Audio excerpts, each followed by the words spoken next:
NATO members तो total countries कितनी हैं? 30 हैं पेपर में जैसा हुआ था, लेकिन ओवरऑल अगर अपडेटेड देखा जाए तो वो कितनी है बेटा? वो 32 हैं। When US troops left Iraq, US जो फौजी दस्ते थे अमेरिकन, तो उन्होंने कब इराक को छोड़ा था? वो 2011 था जी।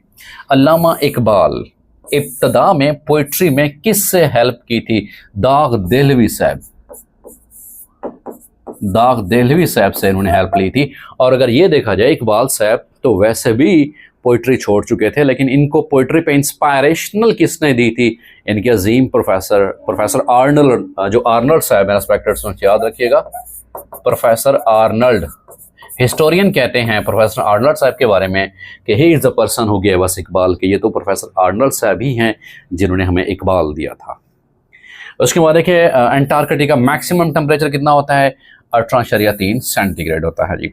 Muslims got the right of separate electoral from the year, कि मुसलमानों ने जुदागाना जो इंतखाबात का जो हक है वो कब लिया था? वो 1909 में बेटा ये लिया था। ये इंडो पाक हिस्ट्री के हवाले से ये सवाल पूछा हुआ था। अगला सवाल हमारे पास है, दैट इज बलगेहर डैम जो कि इंडिया अब बना रहा है, लोकेटेड ऑन विच रिवर? वो चनाब रिवर के ऊपर है बेटा जी। फूड एंड एग्रीकल्चर ऑर्गेनाइजेशन 16 अक्टूबर 1945 को इसका क्या अमल में लाया जाता है।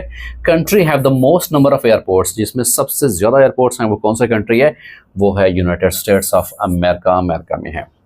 हु इन्वेंटेड इंटीग्रेटेड सर्किट्स, वो किसने है? वो जैक किल्बे साहब है जी। Fish plates are fixed in the rail tracks, rail tracks के अंदर फिक्स की जाते हैं। वो ज्वाइन टू रेल्स, उनको ज्वाइन करने के लिए असल में ये प्लेट्स फिक्स्ड की जाती हैं।